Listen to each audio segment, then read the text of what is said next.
For more, let's go to Berlin. Markus Kerber teaches political economy at Technische Universität in the German capital. Thank you for being with us here on France 24. Thank you for I want to pick up interviewing on me. the last point in that report. How much of a threat is China when it comes to obtaining markets in building railroads, building rail cars? China is not a threat at all, as you might know, because for any public tender in the European Union, the public authorities as well as the railway suppliers are free to exclude the Chinese company from any competition. So for the time being, China is not neither an actual nor potential competitor. It is in the long run, of course, a competitor. It's a competitor on third markets. But to come to the clue of the question, you do not counter that policy by creating a European monopoly. It is not by a European monopoly in the high-speed train sector and the signaling sector that you invade or that you enter on the Chinese market. This is something to negotiate with the governments or between governments, as well with the Japanese government, which is not extremely open to foreign competition.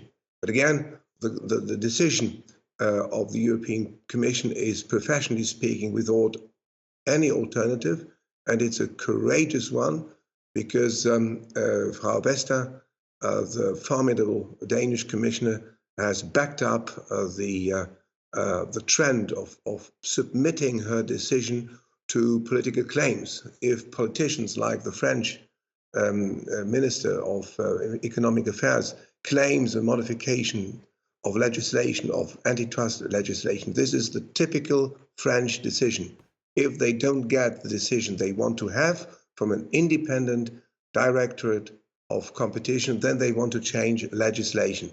It's not just the French anymore. We've heard remarks from the German economy minister Peter Altmaier, who's not only in agreement with Bruno Le Maire, his French counterpart, but who's even talking, Markus Kerber, about creating, like the French have, a public investment bank so as to bolster national or European champions in sensitive areas like industry, like tech. Yeah, with that position, Mr. Altmaier, who is a recently appointed and a very young Minister of Economic Affairs, is intellectually speaking in a diaspora in Germany because he has faced as well opposition from all academics in Germany, from all parts of industry. The idea of creating national champions is a typically French idea, and I don't see any reason for Germany to adapt or to imitate that method, which has not worked for France. Why should it work for Germany, a country which is so successful on foreign markets, not because they are big, not because they are monopolies, but because they are competitive. So please let us hope that Mr. Altmaier will, in the not too far distant future, belong to the past.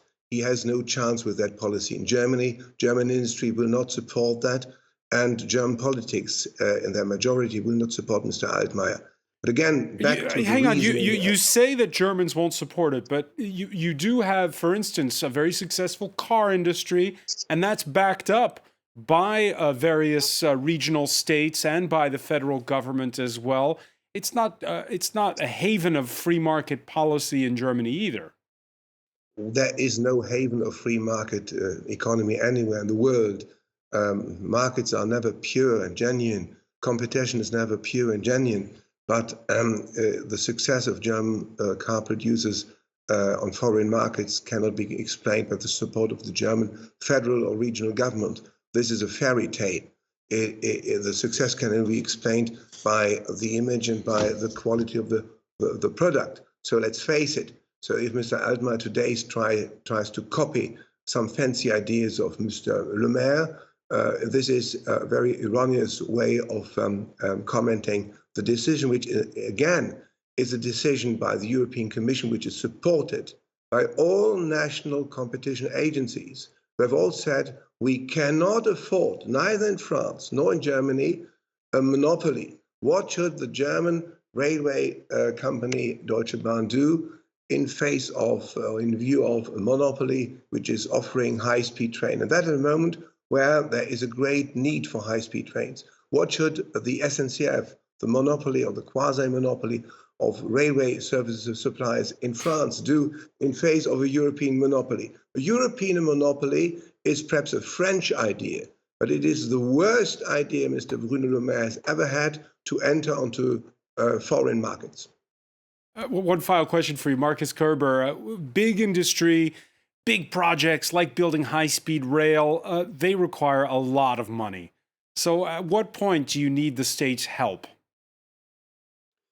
Well, you need, in that case, accompanying banking and financial assurance, because stepping on the market of an emerging country in order to sell a high-speed train is an enormous risk for the company itself. And companies are not willing to take over or to assume that risk. In these cases, in Germany as well as in France, COFAS and Hermes cover certain amounts or certain categories of foreign risk. But this is absolutely enough. And the two competitors, Alstom and Siemens, are quite welcome to constitute a cartel to export their trains into this or that country.